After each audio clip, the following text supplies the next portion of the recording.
우리 이사야 40장 1절부터 5절까지의 말씀 짧으니까 우리 한 목소리로 한번 읽도록 하겠습니다. 너희 하나님이 가라사대 너희는 위로하라 내 백성을 위로하라 너희는 정다이 예루살렘을 말하며 그것에게 외쳐 구하라 그 복역의 때가 끝났고 그 죄악의 사함을 입었느니라 그 모든 죄를 인하여 여호와의 손에서 배나 받았느니라 할지니라 외치는 자의 소리여 가로되 너희는 광야에서 여호와의 길을 예비하라 사막에서 우리 하나님의 대로를 평탄케 하라 골짜기마다 도두어지며 산마다 작은 산마다 낮아지며 구르지 않은 곳이 평탄케 되며 험한 곳이 평지가 될 것이요 여호와의 영광이 나타나고 모든 육체가 그것을 함께 보리라 대저 여호와의 입이 말씀하셨느니라. 아멘.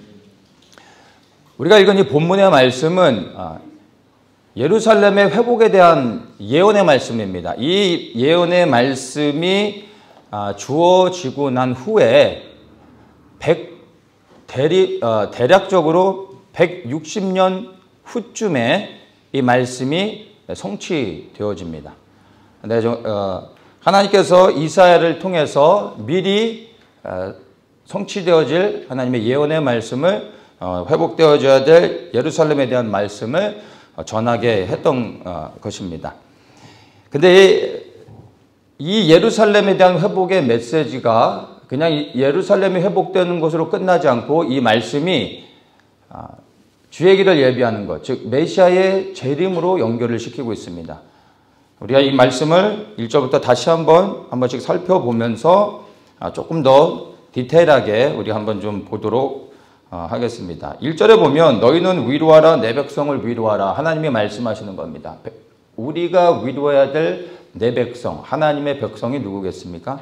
너무나 분명하게 이스라엘이라는 것을 우리가 알 수 있습니다.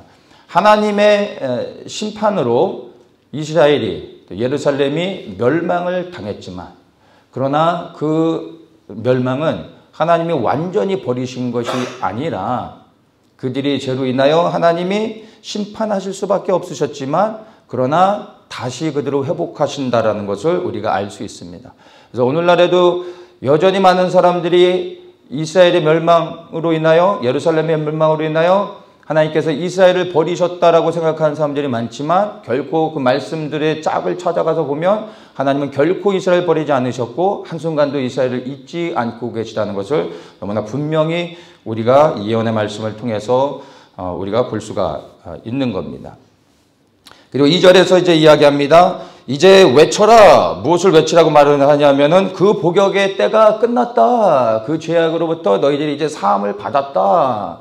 라고 이것을 외치라는 것입니다. 누가 듣게요? 바로 하나님의 백성 이스라엘이 들을 수 있도록 이것을 외치라는 것입니다. 이 복역의 때가 끝났다라는 것은 형벌의 시간이 끝났다라는 것입니다. 바벨론 포로 생활 70년의 그 시간이 이스라엘이 하나님 앞에 지은 범죄로 인하여 하나님께로부터 받은 그 형벌의 시간이었던 것입니다. 죄를 지면 감옥에 가지요. 형벌이 이제 그 형량이 주어집니다. 그러면 그 형기를 다 채우면 이제 자유의 몸이 되어지는 겁니다. 더 이상 그 죄로 인하여 부끄러워할 필요도 없고 죄값을 다 치른 것입니다. 예루살렘에 명하신 70년의 그 황무함의 시간이 예루살렘이 하나님 앞에 지었던 범죄함에 대한 형량이었던 것입니다. 이 70년의 시간이 채워진다는 것은 이제 그들의 모든 그 범죄를 하나님께서 다 70년이 채워짐으로 그들을 이제 용서하시고 새롭게 하나님께서 그들을 회복하시며 다시 만나주신다라는 그러한 말씀으로 우리가 이해를 할 수 있습니다. 그래서 이 복역의 때가 끝났다. 이제 내가 너희를 자유케 할 것이다. 라는 것을 이 백성들이 들을 수 있도록 외치라는 것입니다. 누가 외쳐야 되겠습니까? 이 소리를 듣는 게 대상이 누구입니까? 예루살렘 하나님의 백성 이스라엘입니다. 그러면 이것을 외치는 자들은 그들이 아닌 누군가가 돼야 되겠죠. 그럼 누구겠습니까? 이스라엘이 아닌 이방인들이 이것을 외쳐야 되는 겁니다. 그리고 그들이 듣고 이제 그 회복의 소망을 가질 수 있도록 해야 되는 것입니다. 그러면서 예루살렘에 대한 회복을 말씀하시면서 3절에 이제 외치는 자의 소리여 가로되 너희는 광야에서 여호와의 길을 예비하라 하나님의 대로를 평탄케 하라 이 말씀을 선포하십니다. 이거는 우리가 외쳐야 되는 이야기가 아니라 길을 예비하라고 말하고 있습니다. 이 길을 첫 번째로 예비했던 게 침례 요한이었습니다. 주 예수 그리스도의 초림의 길을 예비했던 사람 것입니다. 그런데 이 3절의 본질적인 말씀은 그리스도의 초림이 아니라 메시아의 재림을 이야기하는 것입니다. 그래서 초림의 침례 요한을 통해서 이 말씀이 부분적으로 성취되어졌지만 이 3절에 실제로 여호와의 길이 예비되어지는 것은 메시아의 재림으로 연결해서 말하고 있는 겁니다. 그러니까 아직 이 말씀은 이루어지지 않은 것입니다. 근데 예루살렘의 회복을 메시아의 길을 열어내는 것, 재림과 연결시켜서 말하면서 이제 4절에서 골짜기마다 도두어지며 산마다 작은 산마다 낮아지며 고르지 않은 곳이 평탄케 되며 험한 곳이 평지가 될 것이다. 이렇게 말씀을 합니다. 이 4절의 말씀이 메시아의 재림과 연결되어지는 겁니다.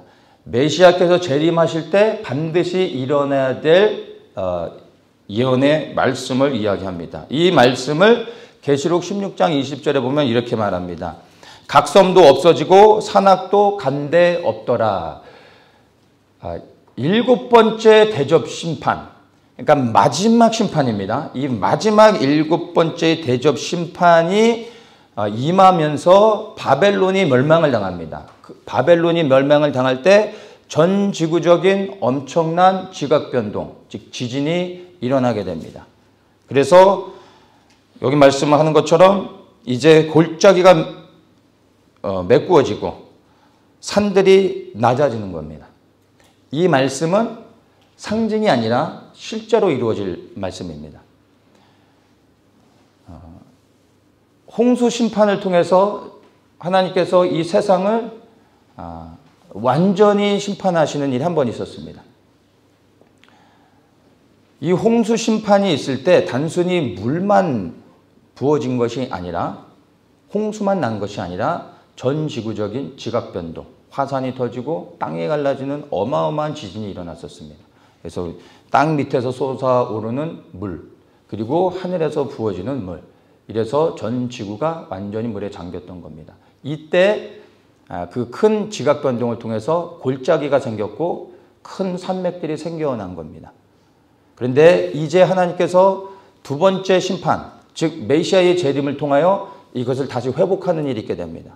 그래서 높아졌던 산들이 다 낮아질 것이고 깊은 골짜기들이 다시 메워지는 겁니다. 그래서 스가랴서로 연결해서 보면 이제 하나님의 거룩한 산 예루살렘, 그리고 메시아께서 오셔서 통치하실 그 감난산보다 높은 모든 산들은 다 낮아지는 겁니다. 왜냐하면 하나님이 가장 높은 곳에 계시는 곳이기 때문에. 그래서 모든 산들이 낮아지고 골짜기가 메워지는 일들이 실제로 일어나게 될 것을 이사야가 예언하고 있고 계시록의 7대접 심판의 메시지를 통하여서도 너무나 분명하게 말해주고 있습니다. 근데 이러한 일들이 그리스도의 재림과 함께 되어질 그러한 말씀이라고 우리에게 보여주고 있는 겁니다. 그리고 나서 5절에 보면은 여호와의 영광이 나타나고 모든 육체가 그것을 함께 보리라 되죠. 여호와의 입이 말씀하셨느니라. 하나님이 말씀하셨다는 걸 강조합니다. 여호와의 영광이 나타나 모든 육체가 하나님의 영광을 본다는 것입니다. 이게 무엇입니까? 메시아가 이 땅에 재림하시고 그 메시아께서 하나님의 나라를 이 땅 가운데서 통치하시는 천년 왕국을 이야기하는 거예요. 그리스도를 보며 하나님의 영광을 보게 된다는 것입니다. 이것은 실제로 성취되어질 이 천년 왕국의 말씀으로 우리가 이해를 하면 됩니다. 그래서 7번째 대접 심판을 통해 하나님의 나라가 최종적으로 이 땅에 이루어지는 것을 이사야 40장의 말씀에서 예언해 주고 있습니다.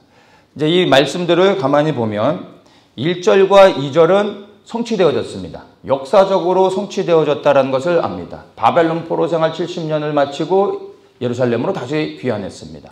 이 말씀은 성취되어졌습니다. 그리고 3절의 말씀은 말씀드린 것처럼 예언의 말씀이고 이것은 성취한다기보다는 이제 성취되어질 것을 향하고 있습니다. 그래서 4절과 5절에 이 메시아의 재림으로 연결되어지는데 바로 이 말씀들은 성취되어져야 될 말씀으로 남아 있는 겁니다. 아직 성취되지 않은 말씀으로 우리가 이해할 수 있고 그리고 우리가 살아가는 이 시대에 이 예언의 말씀들이 성취되어질 것을 우리는 믿고 있는 겁니다. 그런데 우리의 관점에서 그리고 우리가 해야 될 역할들은 이제 3절부터 5절까지 여호와의 길을 실제로 예비하는 것입니다. 그리고 그리스도의 나라가 이 땅에 이루어지는 일들을 위해 우리의 삶이 들여져 헌신하며 이 말씀들의 성취를 위해 나아가야 되는 겁니다. 그런데 가만히 보면 1절과 2절의 말씀이 역사 속에서 성취되어졌지만 그러나 이 말씀은 다시 한번 우리 시대 가운데서 성취되어져야 될 이중적인 성취의 말씀의 의미를 또 갖고 있다고 우리가 좀 볼 수가 있습니다. 왜냐하면 너희는 이제 내 백성을 위로하라 이렇게 이제 얘기하고 있는데 이스라엘이 겉으로 돌아가 지금 나라를 이루며 살아가고 있지만 아직까지 이들이 아픔을 갖고 있습니다. 상처가 있습니다. 회복되지 않은 아픈 마음이 있습니다. 그래서 이 마음을 누군가가 위로해 줘야 됩니다. 그것이 아직 남겨져 있는 다시 한번 성취되어져야 될 말씀이고 복역의 때가 끝났다라고 외치고 있는데 이들이 이제 자유를 얻고 이스라엘은 나라를 이루고 지금 그 하나님의 언약의 땅에 돌아와 살아가고 있지만 사실 영적으로 보면 이들이 예수 그리스도를 아직 모릅니다. 그리스도를 모르면 육적으로는 자유한 것 같지만 아직은 묶여 있는 겁니다. 이들이 진정으로 자유를 누릴 수 있는 것은 예수 그리스도를 만나야 됩니다. 그래서 아직은 1절과 2절의 말씀이 온전히 이스라엘에게 성취되어졌다라고 볼 수 없습니다. 그래서 우리는 1절과 2절에 대한 것을 또다시 성취되어질 하나님의 말씀으로 볼 수가 있는 겁니다. 그래서 예루살렘의 회복과 이스라엘의 구원을 지금 이 5절까지 보면은 메시아의 재림으로 연결시키고 그리고 주의 길이 예비되어지는 것으로 방향을 이렇게 잡고서 말해주고 있습니다. 우리는 동일하게 이 말씀을 따라서 예루살렘의 회복 그리고 이스라엘의 구원을 위해서 우리가 이제 주의 길을 실질적으로 예비해야 된다는 것을 말씀을 통해서 우리가 분명히 확인할 수 있습니다. 우리가 주의 길을 예비해야 된다는 것을 말하고 선포하는데 이것은 주의 길을 예비하라라고 선포해서 되어지는 게 아니라 이거는 선포하는 것이 아니라 행해야 되는 것입니다. 그렇다면은 이것이 실질적으로 어떻게 주의 길을 예비해야 되는 건지를 우리가 말씀을 통해서 잠깐 보면 바울은 실질적인 주의 길이 예비되어지는 것을 위하여 너무나 분명하게 그의 삶의 방향을 정하고 흔들리지 않고 나아갔습니다. 그가 주의 길을 예비했던 그 방향이 무엇이냐 하면 이방인의 구원이었습니다. 그래서 바울은 유대인이었지만 성경에 나오는 최고의 복음 전도자였음을 우리가 다 알고 있습니다. 그런데 이 바울이 전했던 복음의 메시지가 누구에게 흘러갔습니까? 유대인이 아니라 이방인이었습니다. 그래서 우리는 바울을 이방인의 복음 전도자라고 부르고 있습니다. 그렇다면 왜 바울이 자기 민족을 버리고 이방인의 전도자로서 그의 삶을 완전히 드렸을까요? 유대인에 대한 원망과 불평들, 미움이 있어서 유대인들 자기 민족을 버리고 이방인의 전도자가 되어졌습니까? 그런데 말씀을 보면 그렇지 않습니다. 아이러니하지만 바울은 이방인의 전도자로서 일평생 삶을 드렸는데 그가 이방인의 구원을 위해 생명을 드렸던 이유는 바로 그가 사랑하는 자기 유대 민족의 구원을 위한 것이었습니다. 그런데 유대 민족에게 복음을 전하지 않고 이방인에게 복음을 전했다라는 겁니다. 로마서 9장 3절에 이렇게 말합니다. 나의 형제 곧 골육의 친척을 위하여 내 자신이 저주를 받아 그리스도에게서 끊어질지라도 원하는 바로다. 이러한 고백을 했습니다. 이러한 고백의 이 배경이 뭐냐면요. 그는 이제 깨달았던 것입니다. 이방인의 구원이 자기가 사랑하는 이스라엘로 하여금 시기나게 하여 그들이 복음 앞에 돌아올 것을 깨달았기 때문에 그들에게 직접 전해서 이들이 돌아오는 것이 아니라 원래 이 복음을 받아야 될 민족이 유대인이었는데 이 유대인들이 이 복음을 거부함으로 인하여 복음이 이방인에게 흘러갔지만 그러나 이방인의 충만함이 채워질 때 이 유대인들이 시기남으로 그리스도로에게 돌아오는 일들이 있게 된다는 것을 말씀을 통해 이가 알게 된 겁니다. 그래서 로마서를 통하여 그가 그것을 고백을 하게 됩니다. 그리고 정말 내가 사랑하는 내 민족, 유대 민족을 구원하기 위해 결국 이방인의 충만한 수가 채워져야 되는구나 라는 것을 알고 이제 주저함 없이 그의 모든 삶을 들여 이방인의 구원 전도자로서 삶을 헌신했던 것입니다. 그래야 이방인의 구원, 그것이 이스라엘의 회복을 가져오게 되는 것이고 그 이스라엘의 회복, 이스라엘의 구원을 통하여 무엇이 이루어집니까? 이스라엘의 회복은 곧 주의 길이 예비되어지는 것이고 주의 길이 예비되어진다는 실제적인 의미는 메시아의 재림의 길이 열려지며 주님께서 이 땅에 임하십니다. 그런데 주님이 이 땅에 왕으로 통치자로 오시는데 이 땅에 이루어질 하나님의 나라, 천년왕국이 실질적으로 이제 이루어지게 되는 겁니다. 이방인의 구원으로부터 시작하여 끝내는 무엇이 이 땅에 이루어집니까? 그리스도가 통치하는 하나님의 나라가 이 땅에 이루어지게 됩니다. 바울은 이 전체를 보았던 겁니다. 단순히 자기 민족을 구원하기 위해서가 아니라 이방인의 구원으로 시작하여 그 충만한 수가 채워지고 이스라엘이 회복이 되어지면 그러면 메시아께서 이 땅에 오시고 이제 이 땅에 더럽혀진 여호와 이름이 회복되어져서 하나님의 나라가 이 땅에 이루어지는 것을 그는 분명하게 보았습니다. 그리고 이방인의 전도자로 충만한 수가 채워졌다 믿었고 그리고 주님이 속히 오신다라고 조금도 의심하지 않고 고난 가운데 핍박 가운데 있는 자기의 형제 자매들 교회들을 향하여 이제 주님이 곧 오신다. 믿음을 지켜라 라고 담대히 말할 수 있었습니다. 이 흐름으로 우리가 주의 길이 예비되어지는 것을 볼 수 있어야 됩니다. 많은 사람들이 마지막 때 이스라엘을 깨닫고 하나님의 눈을 열어주셔서 이스라엘을 위해 기도합니다. 그런데 여러분 이방인의 구원으로부터 시작하여 이스라엘의 회복 그리고 메시아의 재림 하나님의 나라가 이 땅에 이루어지는 것까지 이것을 큰 흐름 안에서 이해해야 됩니다. 이 흐름 안에서 이스라엘을 품어야지 이스라엘만을 보고 이스라엘만을 위해 기도하면 이게 끝인 줄 알고 이스라엘이 회복되어지는 것을 보다가 넘어지게 됩니다. 결국에 우리는 모든 것을 예수 그리스도께 초점을 맞춰야 됩니다. 우리가 이스라엘의 회복을 위해 기도하지만 이스라엘을 위해서가 아니라 이스라엘의 회복이 끝이 아니라 이스라엘의 회복은 곧 메시아의 재림이요 하나님의 나라가 이 땅에 이루어진다는 겁니다. 여기까지 보면 이스라엘을 위해 기도할 때 이스라엘로 인하여 넘어지지 않고 실족하지 않을 수 있는 겁니다. 이것을 이해하는 것은 너무나 중요하고 그리고 지금 우리가 살아가는 이 시대에 대한민국도 돌아가는 상황들을 보면 우리가 너무나 마음 아파하고 나라와 민족을 위해 기도하고 있지만 여러분 이 나라와 민족을 위해 대한민국을 위해 기도하신다 할지라도 그저 대한민국밖에 보이지 않고 대한민국만 위하여 기도한다면 여러분 넘어지게 됩니다. 다른 길로 빠지게 됩니다. 주님이 기뻐하시는 사람은 애국자가 아닙니다. 우리는 대한민국 국민이기 이전에 하나님 나라의 백성입니다.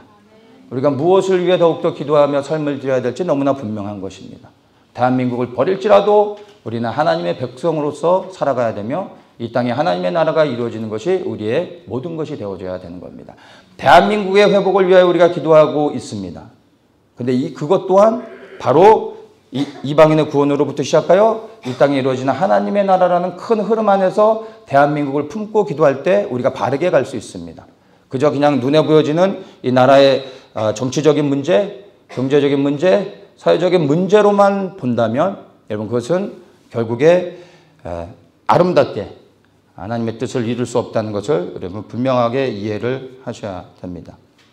자, 이제 우리가 보다 더 실제적으로 우리가 살아가고 있는 이 시대에 그러면 우리는 어떻게 주의 길을 예비할 수 있을까? 사도 바울은 이방인의 구원이 결국에 메시아의 재림을 이루어낼 수 있는 것이라 생각하며 이방인의 전도에 모든 것을 힘썼는데 그러면 우리는 이제 이 주의 길을 예비하라고 하신 이 우리를 향한 하나님의 명령, 이 선포의 말씀 가운데 우리는 어떻게 반응해야 될지를 우리가 곰곰이 생각해야 되는데 바로 1절과 2절을 통하여 저는 그 안에 우리를 향한 하나님의 말씀이 있다고 생각하는 겁니다. 내 백성을 위로하라 하는 것이 첫 번째고 그 다음에 복역의 때가 끝났다라는 것을 이제 외치는 것입니다.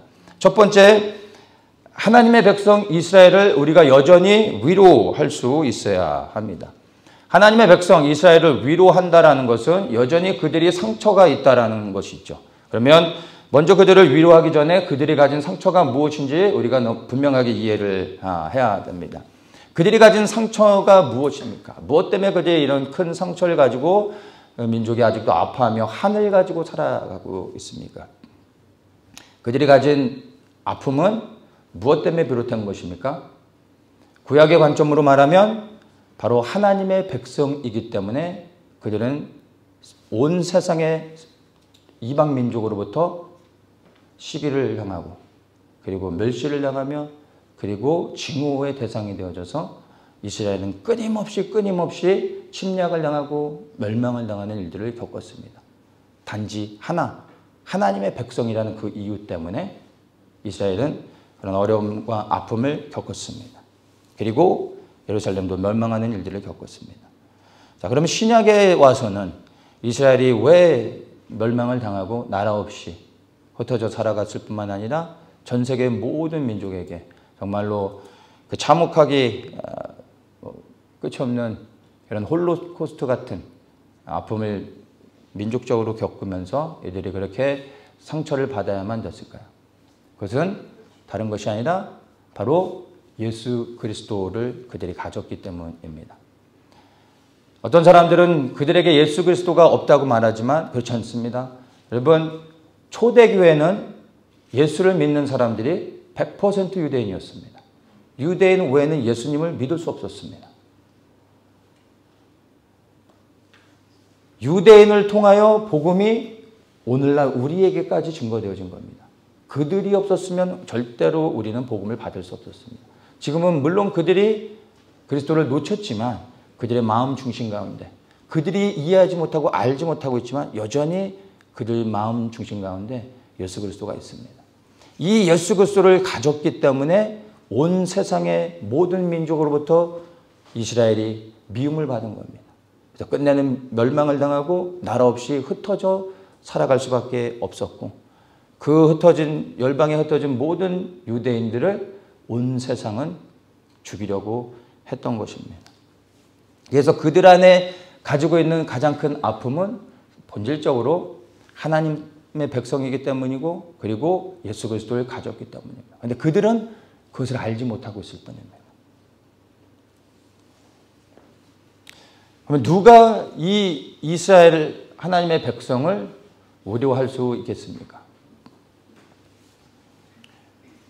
우리가 누군가를 위로하기 위해서는요, 그 사람을 이해할 수 있는 그리고 그 사람과 뭔가 공감할 수 있는 무언가가 있어야 그 사람에게 위로가 되어줄 수 있습니다.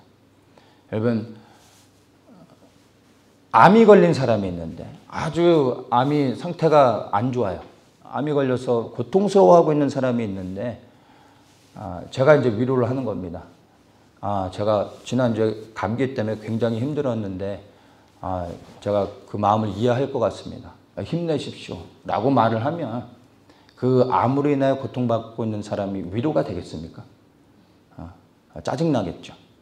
근데 이 죽을 고비를 넘겨서 암을 회복된 사람이 이 암의 고통 가운데 있는 사람에게 다가가서 그 한마디만 할 때, 아니 말하지 않고 그냥 손 얹어서 위에서 기도해 줄 때 말하지 않아도 위로가 되어주는 겁니다. 왜냐하면 같은 아픔을 가지고 있기 때문에. 그렇죠? 그래서 이스라엘 민족을 위로하기 위해서는 이스라엘이 갖고 있는 아픔과 동일한 아픔을 가져야지만 그들을 위로할 수가 있는 겁니다. 이스라엘 민족을 위로할 수 있는 동일한 아픔을 가진 민족이 누구라고 생각을 합니까? 저는 북한이라고 생각합니다. 더 구체적으로는 북한의 지하교회입니다. 유대인들은 아직 모르지만 그들이 받고 있는 고난은 그리고 고통은 예수 그리스도 때문인 겁니다. 그들이 알지 못할 뿐이지. 그런데 북한의 지하교회는 우리가 너무나 잘 아는 것처럼 지구상에서 가장 극심한 고난과 핍박을 받고 있는 그리스도인들입니다. 중국 지하교회도 큰 고난 가운데 있습니다. 이란 같은 데도 중동 지역에서는 가장 큰 어떤 핍박들을 당하고 있습니다. 그러나 북한과는 비교할 수 없습니다. 북한하고는 전혀 비교할 수가 없습니다. 지구상에 예수 그리스도를 믿는 것 때문에 가장 큰 고난을 당하고 있는 민족이 바로 북한입니다. 한국이 아니라 북한입니다. 그래서 이 북한의 지하교회가 이스라엘 하나님의 백성을 실로 위로할 수 있습니다. 바로 이러한 하나님의 백성을 위로할 수 있는 민족이 일어나게 하기 위해 하나님께서 북한에 이러한 고난을 허락하신 겁니다. 물론 1차적으로 보면 북한 땅에서 지어진 그 하나님 앞에 지은 죄악 때문에 그 땅에 저주가 임하고 하나님의 심판을 받은 건 사실이지만 그러한 것조차도 하나님의 놀라우신 경륜 안에서 허락하신 겁니다. 그 모든 것들도 하나님이 다 사용하시는 겁니다. 그들의 지은 죄로 인하여 고난을 받고 있지만 그것조차 하나님의 계획 안에서 그러한 고난이 그들에게는 또한 아픔이 되어지고 그들의 그 아픔이 결국에는 하나님의 백성 이스라엘을 위로할 수 있는 하나님의 놀라운 계획이라는 것입니다. 이사야 55장 5절에 이렇게 말합니다. 내가 알지 못하는 나라를 부를 것이며 너를 알지 못하는 나라가 내게 달려올 것은 나 여호와 내 하나님 곧 이스라엘의 거룩한 자를 인함이니라. 내가 너를 영화롭게 하였느니라. 이스라엘이 알지 못하는 나라를 부른다고 합니다. 여기서 나라는 원의 의미를 보면 단수로 사용됩니다. 그러니까 한 나라가 있다는 건데 이 나라가 어떤 나라냐면 이스라엘이 모르는 나라라는 겁니다. 그리고 이 나라도 그 나라도 이스라엘을 모른다라는 것입니다. 두 가지가 충족되어져야 되는 겁니다. 첫째는 이스라엘이 모르는 민족이어야 됩니다. 두 번째는 그 민족도 이스라엘을 몰라야 되는 것입니다. 근데 그 나라가 달려올 것이라는 겁니다. 누구에게요? 하나님의 백성 이스라엘에게 달려올 것입니다. 이 말씀은 성취되어질 겁니다. 그리고 그들이 이제 하나님의 백성 이스라엘을 위로하게 되어지는 겁니다. 그리고 에스겔 43장에 보면 하나님의 영광이 동편에서부터 옵니다. 그 영광이 동편에서부터 오면서 동문을 지나 하나님의 성전에 충만하게 채워집니다. 그리고 그 예루살렘이 이제 하나님의 영광으로 온전히 회복되어지는 예언의 말씀이 있습니다. 예루살렘에서의 동편이 어디입니까? 아시아 국가들입니다. 아시아 국가라고 할 때 이 동편 끝에 있는 아시아 국가들이 말하면 이제 인도나 중국이나 러시아나 대한민국, 북한을 포함한 우리 대한민국 이렇게 말할 수 있습니다. 근데 이 예루살렘의 동편에서 오는 민족들 가운데 이스라엘이 모르고 그리고 이스라엘을 모르는 그 한 민족이 누구이겠습니까? 그 민족이 대한민국인 겁니다. 북한을 포함한 한 민족, 대한민국이라는 겁니다. 유대인들이 나라를 완전히 잃고서 전 세계로 흩어집니다. 사방팔방으로 다 흩어졌습니다. 유럽으로도 많이 갔지만 아시아로도 많이 왔습니다. 그리고 유대인들이 모든 민족 나라에 들어가서 정착을 합니다. 유대인들은 나라가 이제 없어졌기 때문에 공동체를 어디를 가서라도 반드시 공동체를 만듭니다. 그래서 조합을 만듭니다. 이 조합은 하나의 국가기관의 역할을 합니다. 나라가 없기 때문에 대사관을 세울 수도 없고 그래서 자기들이 모이면 반드시 전체가 모여서 공동체 생활을 하고 거기에선 조합을 만들어서 그 조합이 국가의 기능을 합니다. 그리고 난 후에 회당을 세우는 겁니다. 그래서 조합이 세워지고 공동체가 세워져서 회당이 세워지면 그 나라에 이스라엘이 정착을 한 겁니다.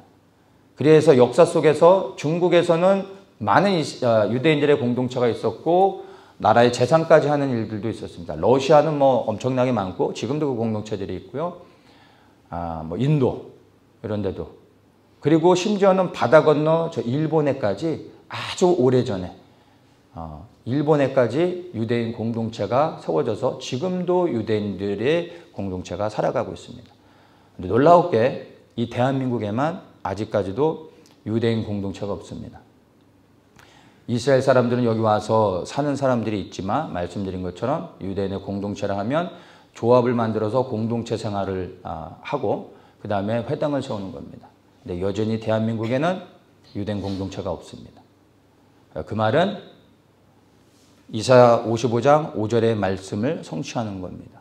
이스라엘이 모르는 민족 그리고 그 민족 또한 이스라엘을 모르는 유일하게 이것이 두 가지의 조건을 성취하는 것이 바로 대한민국인 겁니다.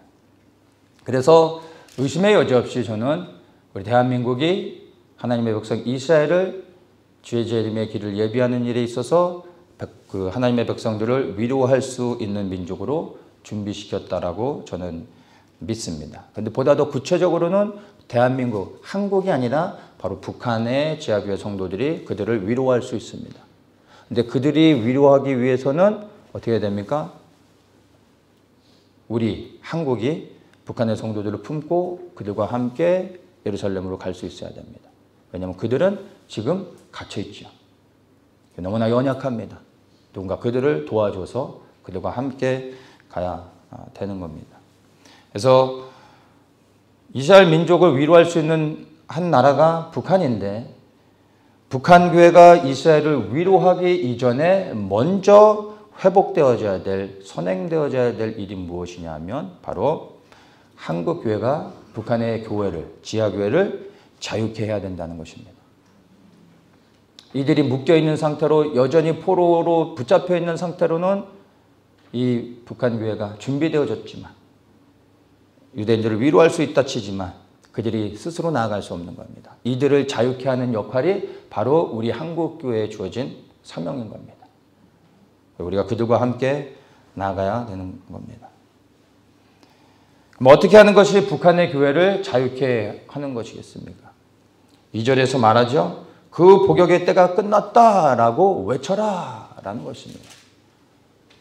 하나님의 뜻은 늘 외치고 선포할 때 이루어지는 겁니다. 그래서 누군가 이 말씀을 외쳐야 되는 겁니다. 예루살렘의 회복을 위하여 북한이 먼저 회복되어져야 되는 겁니다. 그래서 이제는 북한 땅을 향하여 복역의 때가 끝났다라고 외쳐야 되는 겁니다.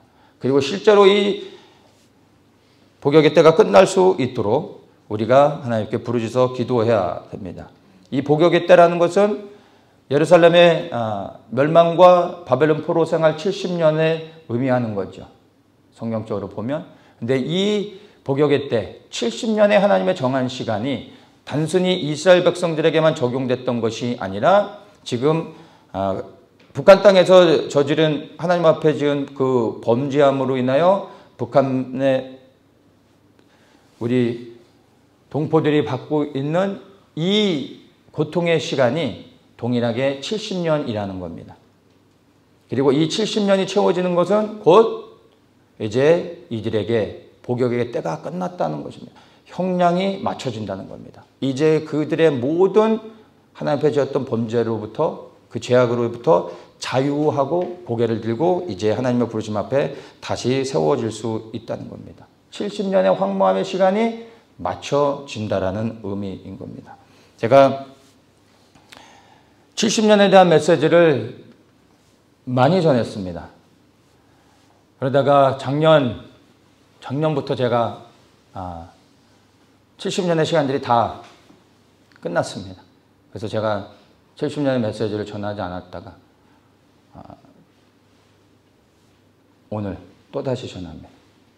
전하는 이유는 저는 이 70년의 하나님의 예언의 말씀이 북한 땅에 반드시 이루어질 걸 믿고 그리고 아직 끝나지 않았기 때문에 다시 이 말씀을 주장하려고 합니다.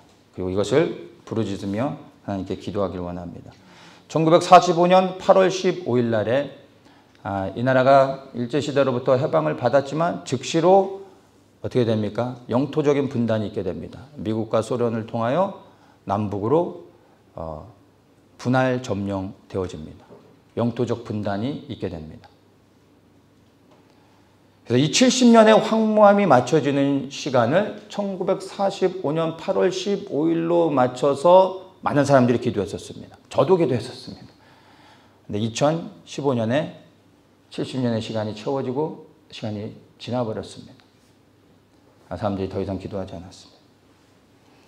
1948년 8월 15일 날 대한민국이 새롭게 건국되어졌습니다. 자유민주주의 국가로 새롭게 건국이 되어지고 같은 해 9월 9일 날 북한에서는 조선민주주의 인민공화국이라는 북한 괴뢰국이 시작되어집니다. 1948년에 그때는 정치적인 분단이 있었습니다. 그래서 또 많은 사람들이 사실 이거를 기준으로 기도했습니다. 그런데 이것도 지나갔습니다. 70년이 지나버렸습니다. 그리고 이제 1950년 우리가 잘 아는 6.25 전쟁이 일어났습니다. 6월 25일. 그리고 전쟁이 시작되어진 지 70년이 채워지고 있습니다. 작년 얘기죠. 작년 6월 15일이 70년이 채워지는 시간이었습니다. 그래서 제가 계속 기도했습니다. 70년이 채워지고 있습니다. 이제 우리 동포들을, 하나님의 백성들을 자유케 해주십시오. 복역했다가 끝났지 않았습니까? 근데 이것도 지나갔습니다. 70년이 지나버렸습니다.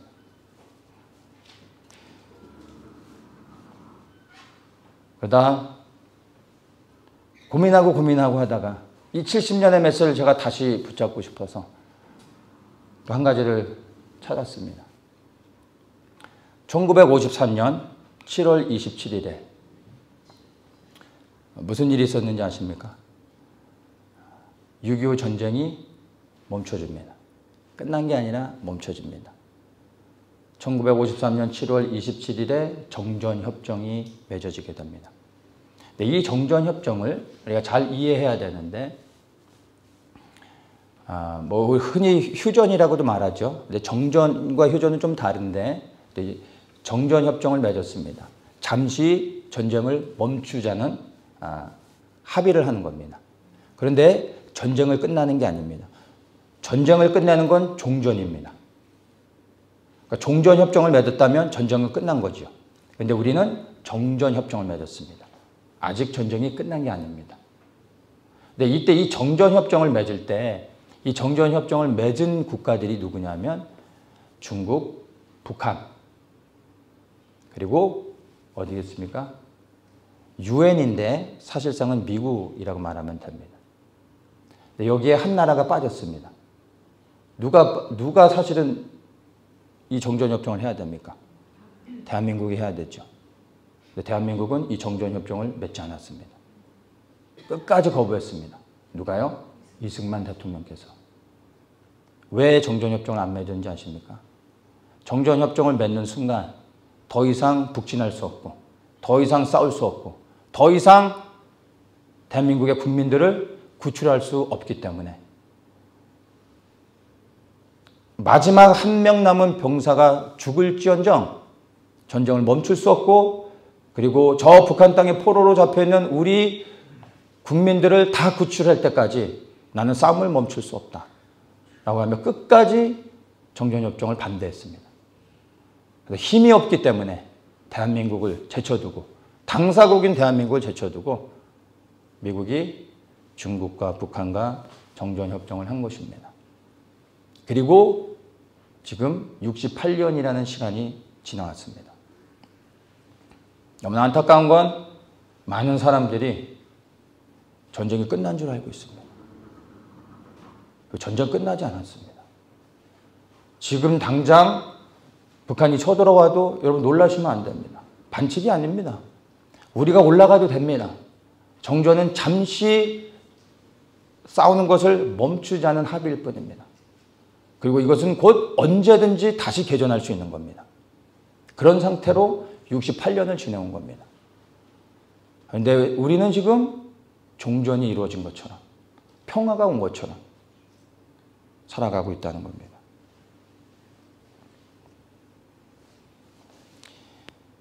아직 2년의 시간이 남았습니다. 예루살렘의 황무함이 맞춰지는 그 70년의 시간을 우리 북한 땅에 적용할 때 이 70년의 시간은 2년이 아직 남았다는 겁니다. 이 2년이 남았다는 것은 두 가지의 의미가 있습니다. 말씀드린 것처럼 첫 번째는 전쟁이 아직 끝나지 않았다는 것입니다. 여러분 기억하셔야 됩니다. 전쟁이 끝나지 않았습니다. 그러면 이 전쟁을 맞춰야 될 거 아닙니까? 이 전쟁을 끝마칠 수 있는 것은 무엇입니까? 종전협정입니까? 종전협정을 하는 순간 어떻게 됩니까? 더 이상 포로로 잡혀있는 우리 북한의 동포들을 구출할 수 없습니다. 그들은 영원토록 그렇게 고통스럽게 살아야 되는 겁니다. 전쟁을 끝내는 바른 방법은 악한 김정은 정권을 무너뜨리는 겁니다. 무력으로라도 무너뜨려서 포로로 잡혀있는 우리 동포들을 구출해내는 것만이 유일하게 전쟁을 마칠 수 있는 길이라는 것을 아셔야 됩니다. 지금 문재인 정권이 서둘러서 북한과 종전협정을 하려고 여러 번 시도를 했었습니다. 다행히 김정은이 거부를 해서 여전히 종전협정 중에 있습니다. 종전협정을 하는 순간 더 이상 우리는 북한에 대해 말할 수 없습니다. 구출할 수 없다는 겁니다. 두 번째, 종전협정 68년 2년이 남았다라는 의미는요. 이제 70년의 황무함의 시간이 맞춰질 때가 다가왔다라는 것입니다. 2년 남았다라는 겁니다. 이제 우리는 다니엘과 같이 기도할 수 있어야 됩니다. 예레미야 25장 11절에 보면 이제 예레미야가 하나님의 계시를 통하여 선포되어지는 말씀이 있습니다. 이 온 땅이 황폐하여 놀램이 될 것이며 이 나라들은 70년 동안 바벨론 왕을 섬기리라. 나 여호와가 말하노라 70년이 마치면 내가 바벨론 왕과 그 나라와 갈대아인의 땅을 그 죄악으로 인하여 벌하고 영영이 황목해 하되 이러는 예언의 말씀을 하게 됩니다. 이 예레미야의 예언의 말씀을 어느 날 바벨론 땅에서 이 다니엘이 예레미야의 이 예언의 말씀을 읽게 됐습니다. 예루살렘이 회복되어진다는 70년의 시간이 채워지며 이 황무함이 맞춰질 것이다라는 예레미야의 이 말씀을 다니엘이 읽고 나서 깜짝 놀랐습니다. 예루살렘이 회복되는구나.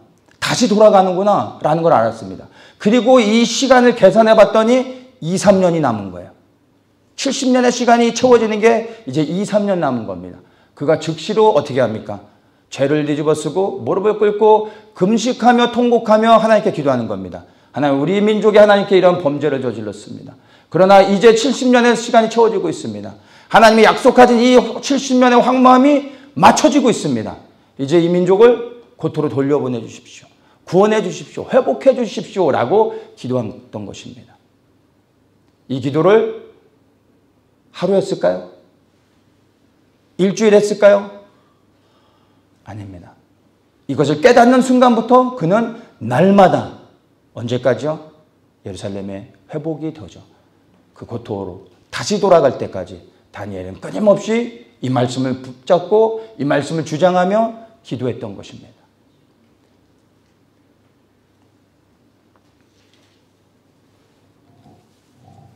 (70년의) 이 황무함의 시간을 마치는 것은 여러분 예루살렘에 저게 적용되어진 것으로 끝나는 게 아니라 동일하게 예루살렘의 회복을 위하여 유대 민족의 그 위로함과 회복을 위하여 선택되어진 이 북한 땅에 동일하게 저는 적용되어진다고 믿습니다. 누군가 이 사실을 믿는다면 이 하나님의 시간이 이루어질 수 있도록 기도해야 됩니다. 다니엘과 같이 이 말씀을 주장하며 기도하지 않으면 이 말씀이 이루어지지 않는 것입니다. 그래서 이 말씀을 믿고 끊임없이 뜻이 이루어질 때까지 기도할 수 있는 사람들이 일어나야 되고 저와 여러분이 그렇게 되어질기를 축복합니다. 그리고 이 70년의 황무함을 마친다는 것은 이 예레미야 25장 11절과 12절의 말씀을 가만히 보면 단순히 그들이 포로된 생활에서 이제 벗어나 예루살렘으로 돌아가 자유를 얻는 것으로 끝나지 않습니다. 이 예루살렘의 회복을 무엇과 연결시키냐 하면 12절에 말하죠. 70년이 마치면 내가 바벨론을 그 죄악으로 인하여 벌할 것이다 라고 말씀하고 있다는 겁니다. 그러니까 예루살렘으로 돌아가는 것이 다가 아니라 바로 하나님을 대적하여 높아진 이 바벨론을 하나님이 심판하심으로 인하여 예루살렘에 회복이 있게 되는 겁니다. 포로 생활을 마치고 돌아갈 수 있게 해주신다는 것입니다. 그래서 북한 땅에 70년의 황무함이 맞춰진다는 것은 단순히 북한의 우리 동포들이 자유를 얻는 것에 끝나지 않고 그 악한 하나님을 대적하여 높아진 바벨론과 같은 이 북한의 악한 김정은 정권이 하나님의 심판을 받고 멸망당한다라는 의미입니다. 이 뜻은 반드시 이루어져야 되는 것입니다. 우리는 그것을 통하여 하나님의 공의가 이루어지는 것을 봐야 하는 겁니다. 그래서 북한의 구원을 위해 기도하는 것은 하나님의 공의가 성취되는 것을 위하여 기도하는 것이라는 것 또한 여러분들이 연결해서 이해를 하셔야 합니다. 말씀드린 것처럼 하나님께서 70년의 시간을 정하시고 회복하기로 하셨다 할지라도 누군가 이것을 위하여 기도하지 않으면 뜻이 이루어지지 않는 것입니다. 에스겔 36장에 보면 이제 하나님께서 예루살렘에 대한 심판을 예언하시지만 그러나 내가 심판하지만 반드시 다시 예루살렘을 회복할 것이고 그 땅을 영원토록 축복하며 그곳에서 내가 영광을 받으실 것이라는 예언의 말씀을 하십니다. 그 말씀을 하시며 에스겔 36장에서 뭐라고 끝을 맺냐 하면 내가 이렇게 정했을지라도 이것을 위하여 너희가 기도해야 된다라고 말씀하십니다. 하나님은 뜻을 정하셨지만 이 땅에 하나님의 백성으로 하나님의 영 성령의 충만한 가운데 살아가는 사람들이 그 하나님의 뜻이 이루어지길 위하여 다니엘처럼 기도하지 아니한다면 다윗과 같이 생명을 들여 말씀에 순종하며 살아가지 아니한다면 하나님의 뜻은 이루어지지 않는 것입니다. 하나님의 일하시는 방식은 하나님의 사람들이 이 땅에서 말씀에 순종하며 그 뜻이 이루어질 수 있도록 선포하며 선포한 대로 살아갈 때 하나님이 함께 일하시며 그분의 뜻을 이루어 가십니다. 그래 우리를 통하여 하나님의 영광을 받으시는 겁니다. 그래서 이 말씀을 이해할 뿐만 아니라 이제 이 말씀을 믿는다면 우리는 이 말씀의 성취를 위하여 선포해야 됩니다. 부르짖어야 됩니다. 무엇을요? 하나님 복역의 때가 끝났습니다. 이제 하나님의 백성들을 자유케 해주십시오. 그리고 우리가 기도할 뿐만 아니라 이것을 위해 준비되어야 하는 것입니다. 말씀드린 것처럼 북한의 구원은 단순히 우리 민족을 위한 그냥 한 민족의 구원을 위한 것으로 끝나지 않는다는 겁니다. 이것은 하나님의 백성을 위로하는 것이고 그리고 더 나아가 이제 그리스도의 재림과 연결되어지며 하나님의 나라가 이 땅에 이루어지는 큰 그림 안에 북한의 자유, 이스라엘의 회복으로 연결되어지고 있습니다. 이제 우리가 북한을 품고 기도해야 되는 이유를 여러분이 분명히 이해하셨기를 원합니다. 네, 우리는 이러한 일들을 위해 기도해야 되지만 무엇보다 사실 우리는 하나님께 회개하며 나아가야 됩니다. 왜냐하면 사실 그동안 우리 대한민국, 우리 교회 모든 성도들은 북한을 잊고 있었습니다. 누구보다도 북한을 품고 기도해야 될 민족이죠. 우리에게는 이것은 옵션이 아닙니다. 같은 민족이지 않습니까? 그들을 위해 기도해야 됩니다. 그런데 대한민국보다 저 유럽에 있는 나라들이, 저 미국이, 유엔이 북한을 위해 더 많은 소리를 내고 있습니다. 더 많은 사람들이 기도하고 있습니다. 정작 기도해야 될 대한민국 교회가 북한을 위해 기도하지 않고 있습니다. 우리의 문제입니다. 이것을 우리가 하나님 앞에 먼저 회개해야 됩니다. 여러분이 깡패한테 납치가 되어졌어요. 그런데 여러분의 가족이 여러분을 구하려고 했더니 잘못하다간 죽을 것 같아.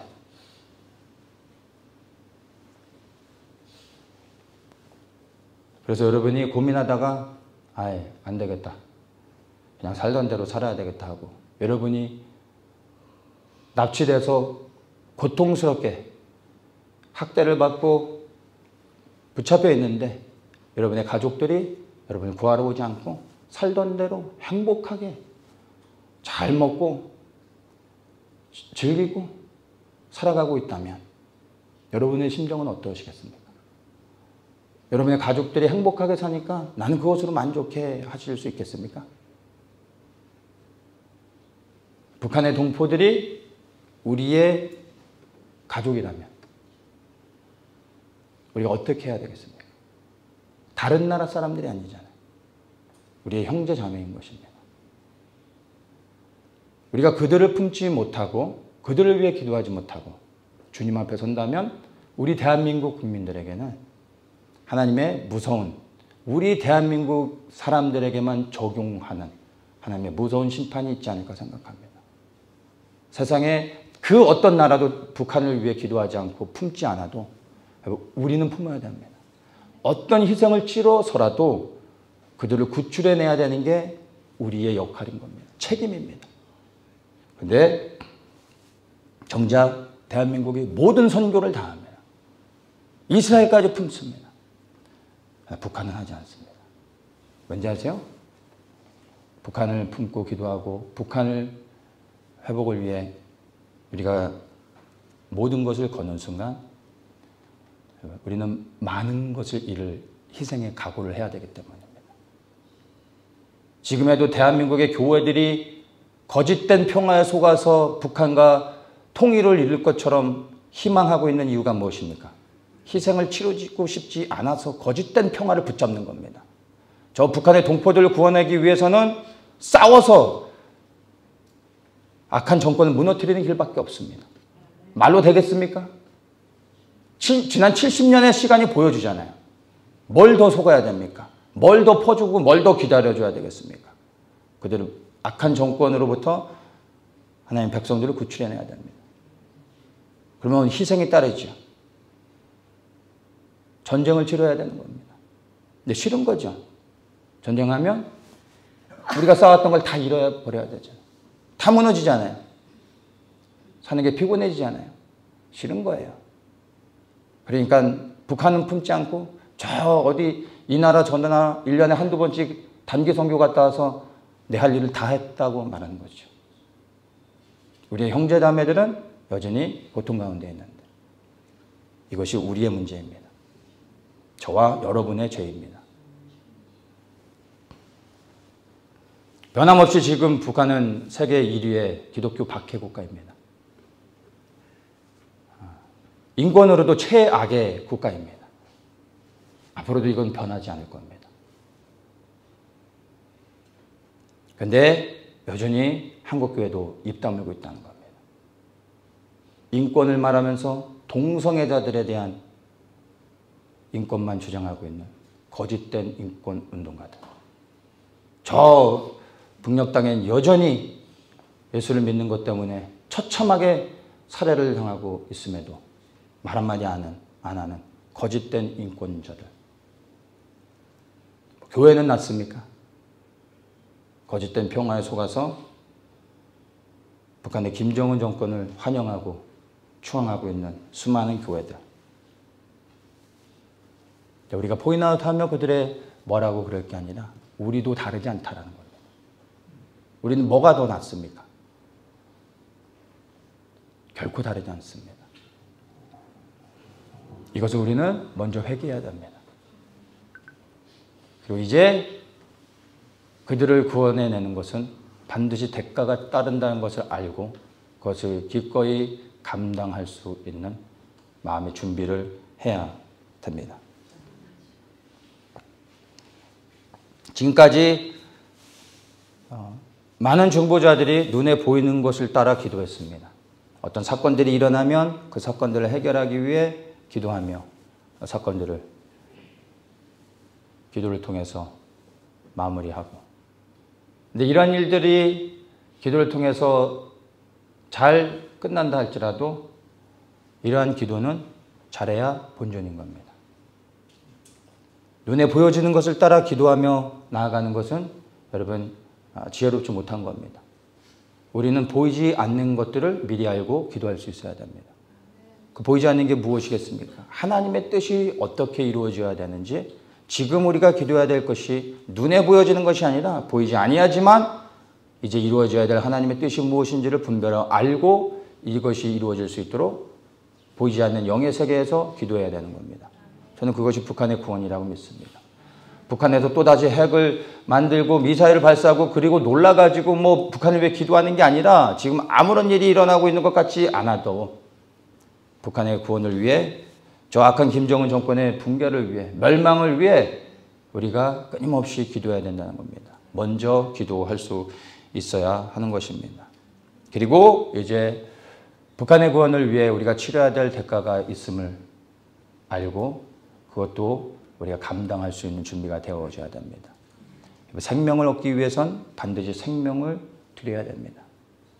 예수님께서 우리를 위하여 죽으실 수밖에 없었던 이유는 우리를 구원하기 위해, 우리를 생명으로 구원하기 위해 그분의 생명을 드리지 않고서는 우리가 그리스도 안에 있는 영원한 생명을 얻을 수 없었기에 예수님이 죽으실 수밖에 없으셨던 것입니다. 북한의 구원을 위해 치러야 될 대가는 동일한 겁니다.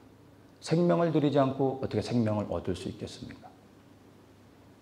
이제 우리는 그 그리스도의 은혜와 사랑을 생각하며 이제 북한의 구원을 위해 우리의 가지고 있는 것들을 기꺼이 드릴 수 있어야 됩니다. 내려놓을 수 있어야 됩니다. 누군가 단 한 사람 저한테 북한 땅에 들어가야 된다면, 그래야 생명을 드려야 된다면 그것이 내가 되겠습니다 라고 고백할 수 있는 사람들이 일어나야 되는 겁니다. 그런 사람들의 기도를 통하여, 그런 헌신을 통하여 하나님께서 그 땅의 문을 여실 것을 믿습니다. 우리가 북한의 문을 여는 것이 아니라는 것을 여러분 분명히 이해하셔야 됩니다. 지금 우리는 사실 지난 70년의 시간을 통하여 북한의 문을 열 수 있는 힘을 주셨습니다.